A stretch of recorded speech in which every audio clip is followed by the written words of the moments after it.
U7 Buy provides the most convenient, fastest, and safest way to upgrade your team with numerous positive reviews and verified by top creators from different countries with 24/7 online customer support. Now you can enjoy an extra free coins for every order. Don't miss the opportunity for up to 4 million free coins. Use my code Inception for another 8% off. Okay guys, so today we're going to be checking out the new evolution. Maybe we do another custom tactic video. I think I have... No, I mainly just have the 4-5-1, and then we'll have to see some other ones like afterwards, right? But for now, we're going to go ahead and check out this evolution. It looks like it's mainly for the midfielder type players that are given stuff like an intercept. Like the block is cool. I think the intercept plus is going to be the one that's going to be more relevant for a lot of people, right? Trending evolved players, you'll see at the top already is players like Bentancur. So the thing about upgrading a card like Bentancur is that if you were to choose someone like this, you're doing it solely for the intention of using him as a more defensive-oriented card in your team, right? So for me personally, if he were to be used in the squad, he would have to be on that holding plus, because with a deep-lying playmaker, if that's something that you wanted to do, these guys, again, do sometimes attack, right? Now, with this card, it's interesting because you could go in the route of making him a lengthy, which would kind of make sense for him because of the defensive boost as well as the physical boost, and then putting his pace in a mid-90s area because he has two of the main defensive playstyles with a bruiser, with a block, with a jockey, right? And then he has like a bunch of passing stuff too. So generally speaking, very, very solid card, right? The only thing that he's really mainly missing is going to be in the shooting department, right? Like he doesn't really have that much shooting stuff, right? Like because the shooting is very, very low. Could you technically go on the route to giving him something like a Hawk just to make his shooting a little bit higher if you wanted to use him as a deep lying playmaker? Sure. Does it make a lot of sense? Probably not, right? Like I think increasing that to be like this as much as possible is going to be the most ideal thing. So it's funny because he has deep lying playmaker plus 95.3, but with shooting stats like that, I'm telling you guys, they do sometimes get involved in the attack. So you have to be very careful with that, right? We have a card like De Jong, who's mainly going to be in the team, to be the more build-up oriented player, right? So with a card like this, you'd probably go down the route to giving him like a shadow chemistry style to increase pace and defense, to make sure that those two areas are where they're supposed to be, right? All right, sorry boys, moving on. Yeah, so you know, with De Jong's card, the only main problem with him honestly at this point is just the fact that he doesn't have anticipate. I think intercept and anticipate for every midfielder is super important, which is why with Bentancur you get that. But with a card like De Jong, like if you were to use this in the midfield situation because you didn't get some of the other versions of the card, you don't have like some crazier evolutions, then you have a card that kind of helps you out in the build-up play. Like there's some people that I use their accounts on, they'll use like one guy is the main defensive player, and then the other guy is like the more build-up oriented one. But I always feel like it's still important to have both of the things anyways. Like I'll give you an example, right? Like Vitinha, I've already used this card on someone's account, and in the CDM position, what he lacks with like physical presence and height, he makes up for in like, you know, actually being able to attack and all that kind of stuff, right? I was actually able to utilize a driven shot on this card for the review, the recent one with the 4-2-1-3. But what does he have? He has a not press proven, excuse me.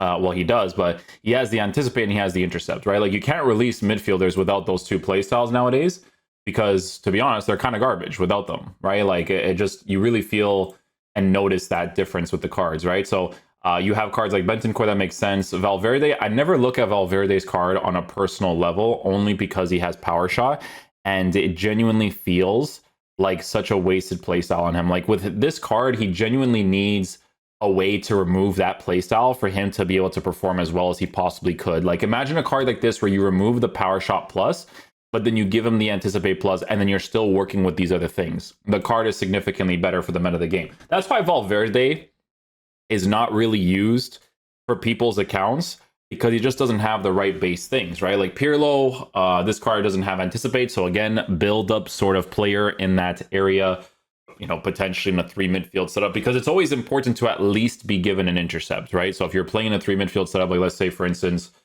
you're playing some sort of variation of a 4-3-3, then you're chilling, right? It's not that bad to have, right?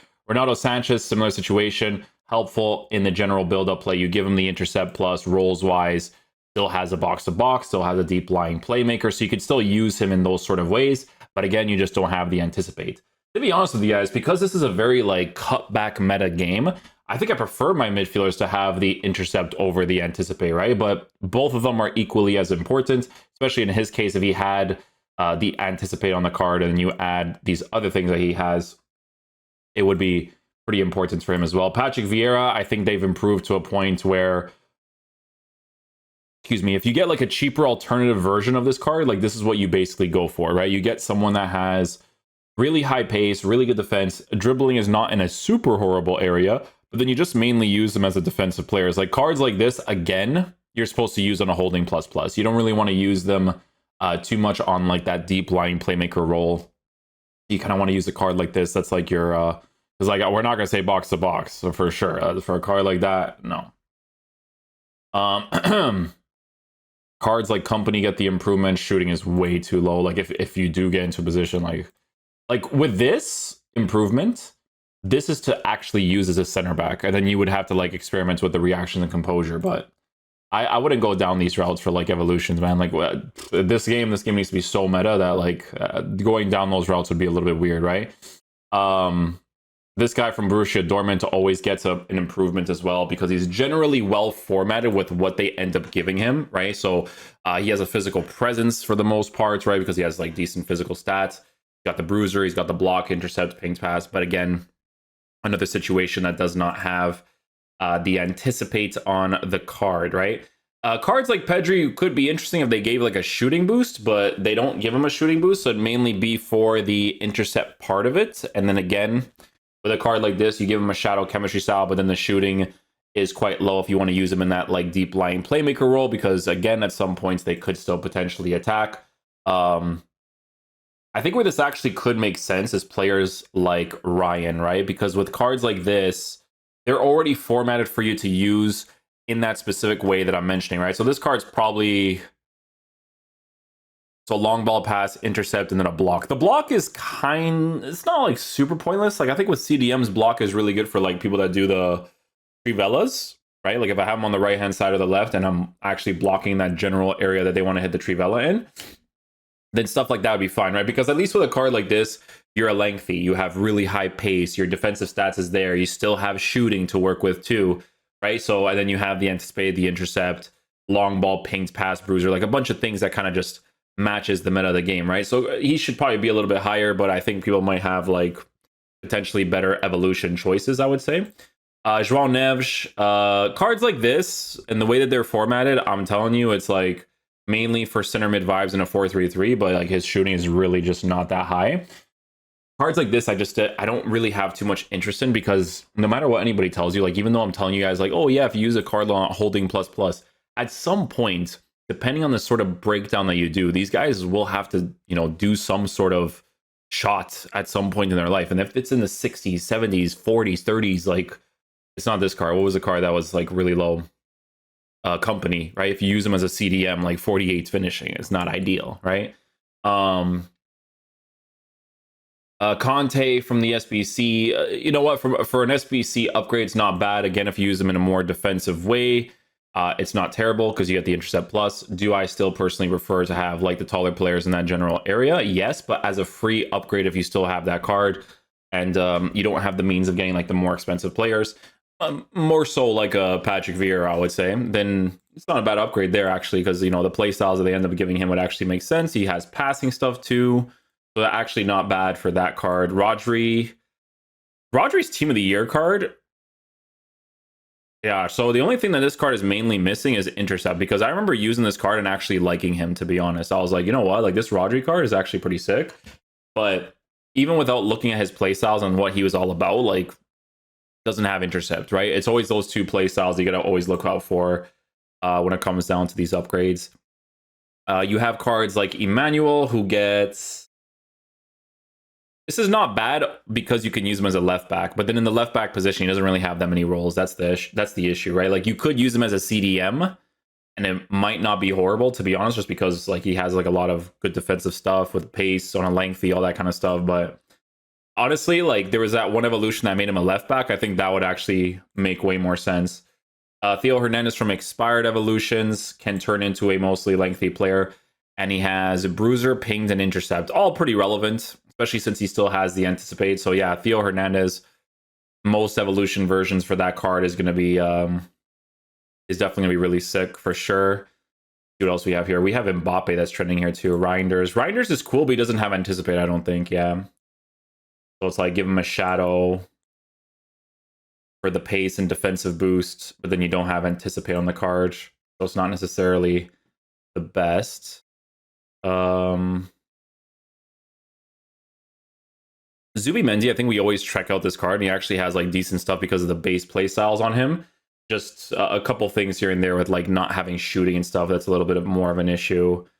Stones with the block, Anticipate. Yeah, even this one's not super horrible. Good reactions, good composure. Play styles added to him to make him significantly better. The only thing that he has most of the defensive stuff too. Pings pass, long ball. It's actually not a bad upgrade for him too. Especially with the 5-star weak foot as well. And then he's a lengthy player on a Shadow too. So that's actually a very good improvement for this card. This is generally what you should be looking for if you never chose to upgrade these specific cards, right? Like giving him Intercept and Block is a really big deal. Honestly, an evolution like this, I'd probably use my stones on something like that, right? Like that's the type of things that you definitely need to be looking for, right? Like even Calhanoglu, that's actually not bad either. Yeah, because you had a base Intercept. Base mechanics for this card is actually pretty good, right? Just because I know that it's like, okay, cool, I can just give this guy a Shadow to have way higher pace, really good defense, and then just kind of like be well-rounded except for the shooting department, right? Like that part of the card is really low, right? But I think that's generally what you should be looking for when it comes to choosing the upgrades in your team. Like the main things here is always to look for those two specific playstyles, like even a Barella card, because I think this is the SBC. Yeah, this was the SBC card, I think. So you can upgrade him to Block, Intercept, Pings, Pass, which isn't bad because he still has a Bruiser to work with Anticipate. He has passing stuff as well. So the improvements for this is actually not horrible, right? It's just, again, like with these evolutions, like sometimes they don't improve like shooting and stuff, right? Which can lead to problems if these guys do end up getting to those scenarios where they do have to shoot. But yeah, I think you guys get the gist of what you should be looking for when it comes to this evolution.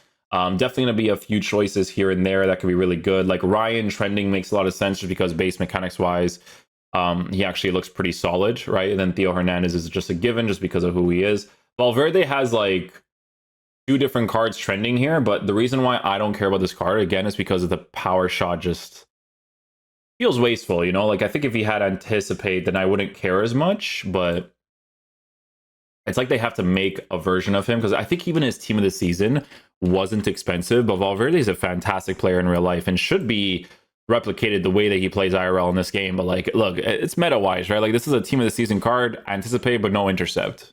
You know what I mean? So, but yeah, you should definitely be looking generally in that area if you are going to be using this this evolution. So yeah, we'll leave it there, guys, for this video. Hopefully you guys enjoyed, and I'll catch you guys for the next one. Peace out, dudes. Love you guys.